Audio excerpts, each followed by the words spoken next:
여러분 안녕하십니까, 진성호입니다. 설 연휴 직전 청와대 최광욱 공직기강 비서관, 최광욱 비서관의 이름이 연속해서 언론에 등장하고 있습니다. 최광욱 비서관 때문에 지금 검찰과 청와대, 법무부가 대판 싸움을 벌이고 있습니다. 그런데 이 최광욱 비서관에 대한 기사가 쏟아지면서 여러 가지 기사가 나옵니다. 그 중에 하나, 중앙일보의 기사가 아주 아프게 청와대를 때립니다. 문재인 대통령은 변호사입니다. 최광욱 비서관도 변호사입니다. 그런데 문재인 청와대 비서관인 최광욱, 과연 변호사가 맞기는 한 겁니까? 중앙일보가 거의 영혼을 탈탈 트는 그런 기사를 하나 썼습니다. 이 기사를 보면 문재인 대통령의 사람 보는 안목, 혹은 조국 전 장관 민정수석의 사람 보는 안목, 이 정도 수준인가? 정말 청와대에 그렇게 인재가 없는가? 한탄을 하게 만듭니다. 망신을 당해도 최광욱 비서관, 정말 개망신을 당한 것 같습니다. 진성호의 융단 폭격 시작합니다. 최광욱 청와대 공직기강 비서관을 융단 폭격합니다. 방송에 앞서 아직 진성호 방송에 구독자가 아니신 분들은 붉은색 구독 버튼 눌러주십시오. 더 좋은 방송으로 보답하겠습니다. 자, 중앙일보가 최광욱 비서관의 변호사 수준을 가늠할 수 있는 아주 아픈 기사를 하나 썼습니다. 이 기사를 읽어보면 이런 사람이 변호사 자격이 있느냐, 이런 정도의 변호사 능력을 가진 사람이 지금 청와대에 앉아서 공직기강 비서관 짓을 하고 있구나, 인사 검증을 하고 있구나, 그러니 문재인 정권의 인사가 그 모양 그 꼴이지, 이런 비판이 나올 만도 합니다. 정말 참담합니다. 이 정도밖에 안 됩니까? 저도 알 수 있겠습니다. 자, 검찰이나 경찰에서 이 출석 통지서를 받아본 사람들은 대충 아는 내용입니다. 그런데 변호사 업무를 하는 사람이 이걸 몰랐다고? 바로 참고인이냐 피의자냐, 이 문제입니다. 자, 최광욱 공직기강 비서관은 조국의 아들에게 이 변호사 사무실에서 일했다는 인턴 활동 확인서를 허위로 끊어줬다고 해서 지금 업무방해 혐의로 불구속 기소된 사람입니다.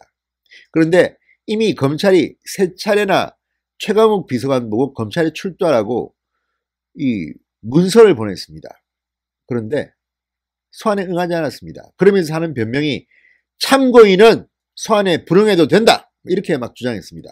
그리고 피의자 소환장이 아니었다, 계속 이렇게 공개적으로 청와대는 해명했습니다. 그런데 그것이 말도 안 되는 것이구나, 정말 무식의 폭로구나, 이런 결론이 나왔습니다. 왜 그럴까요? 자, 최광욱 청와대 공직기강 비서관, 검찰로부터 받은 출석 요구서 실물 3장을 공개했습니다. 최광욱의 변호사가 공개했습니다. 그러면서 이 서류에 자신이 피의자로 기재된 적이 없다고 주장했습니다. 검찰이 법에 금지된 압박을 하기 위한 출석 요구서를 사용했다고도 했습니다. 협박을 했다는 겁니다. 하지만 중앙일보가 취재한 결과 공개된 출석 요구서는 검찰 사무규칙에 따라서 모든 피해자들에게 일괄적으로 사용하는 기본 양식을 바탕으로 그대로 작성된 것으로 드러났습니다. 특별 대우한 것도 아니고 가감도 없이 그냥 일반적으로 피의자에게 소환할 때 쓰는 그 요구서를 보냈다는 겁니다.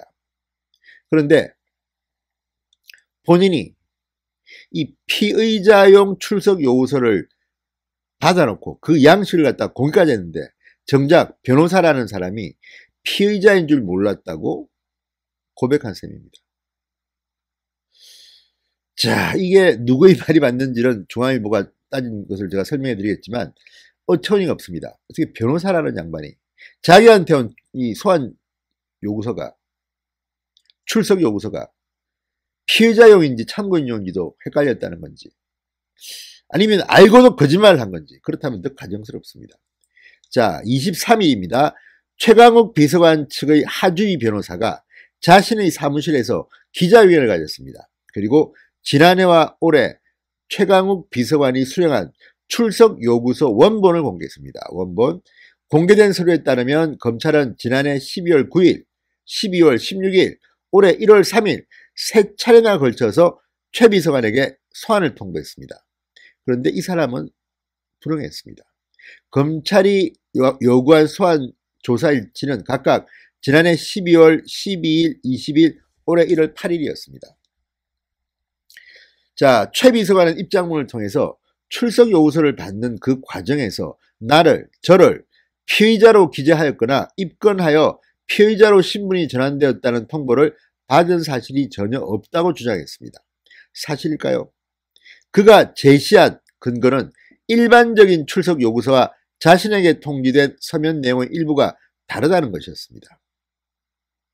자, 검찰 사무규칙에 공식 첨부된 피의자용 출석 요구서 서문은 귀하에 대한 무슨 법 위반 피의 사건에 관하여로 시작한다. 그런데 최 비서관에게 통보된 출석 요구서 서문에는 피의라는 단어가 빠져 있었다. 귀하에 대한 업무방해 등 사건에 관하여로만 적시되어 있다는 것입니다. 이게 바로 자기는 피의자로 출석 요구를 받은 게 아니라 참고인으로서 요구를 받았다는 주장하는 근거가 됩니다.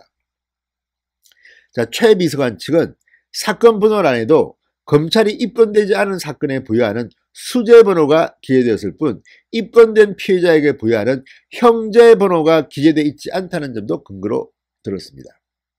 자, 과연 맞을까요? 검찰의 설명은 180도 다릅니다.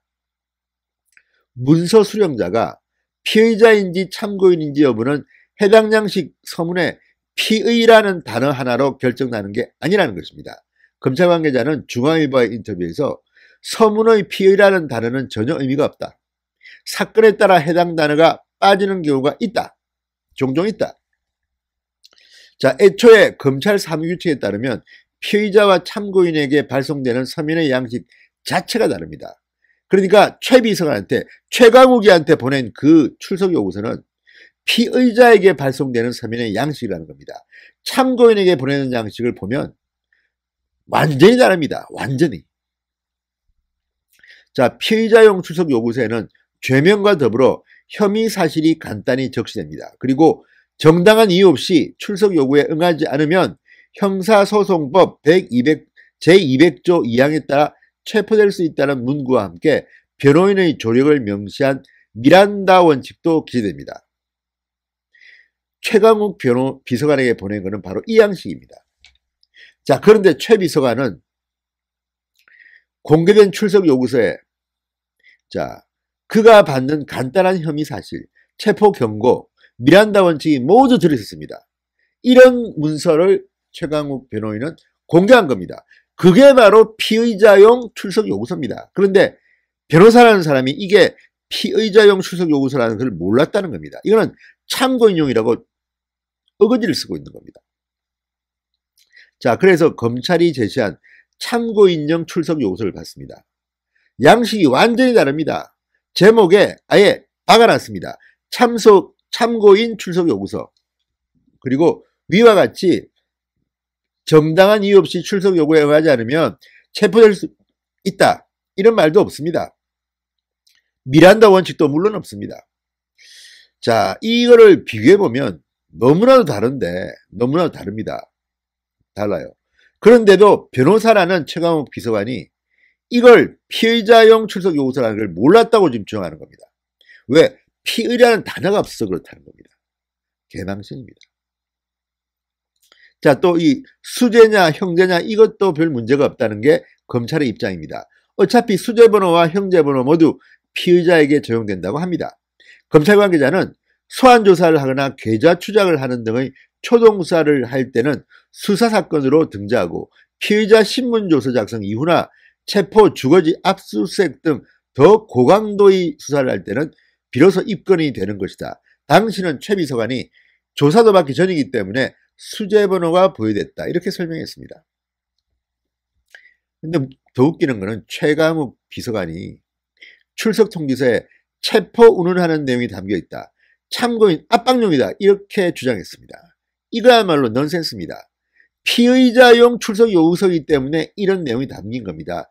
형법 200조에 의해서 체포당할 수도 있다. 그래서 이게 피의자용 출석 요구서인 겁니다. 그것도 몰랐습니까? 최강욱 씨. 그러면서 변호사하고 있다고 합니다. 자, 그래서 검찰은 이렇게 말합니다. 이 역시 해당 내용을 기재하도록 법에 규정되어 있다. 오히려 본인이 받은 통지서가 피의자용 출석 요구서가 맞다는 증거다. 자, 중앙일보는 지청장 출신 변호사의 인터뷰를 통해서 최강욱 변호사를 바보로 만듭니다. 이렇게 말합니다. 법조인이라면 통지서만 받아보고도 피의자용인지 참고인용인지 대번에 알 수 있다. 변호사 출신인 최 비서관이 자신이 참고인 신분인지 피의자 신분인지조차 몰랐다는 것은 납득되기 어려운 변명이다. 이렇게 지적했다.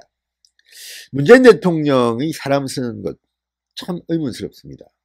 물론 조국 전 수석이 골랐을 수도 있습니다. 조국 전 수석과는 상당히 가까운 사이였다고 합니다. 공소장에 이렇게 지되어 있습니다. 서울법대 후배고 지도교수도 했다고 합니다. 그런데 문제는 다 떠나서 이렇게 오만방자한 청와대 비서관이 어디 있습니까? 자기를 수사하는 검찰의 출두요구서 참고인이라도 가야 되는 거 아닙니까? 그런데 피의자 출석 요구서였습니다. 그런데 변호사라는 사람이 그것도 모르고 참고인 출석 요구서와는 양식이 전혀 다른데도 계속 지금도 우기고 있습니다. 이 얼마나 개망신입니까?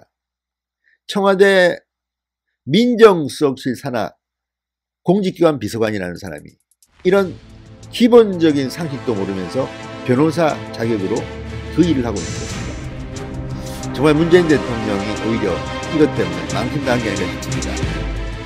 정말 한심합니다. 진성호의 윤곽 폭격이었습니다. 여러분 감사합니다.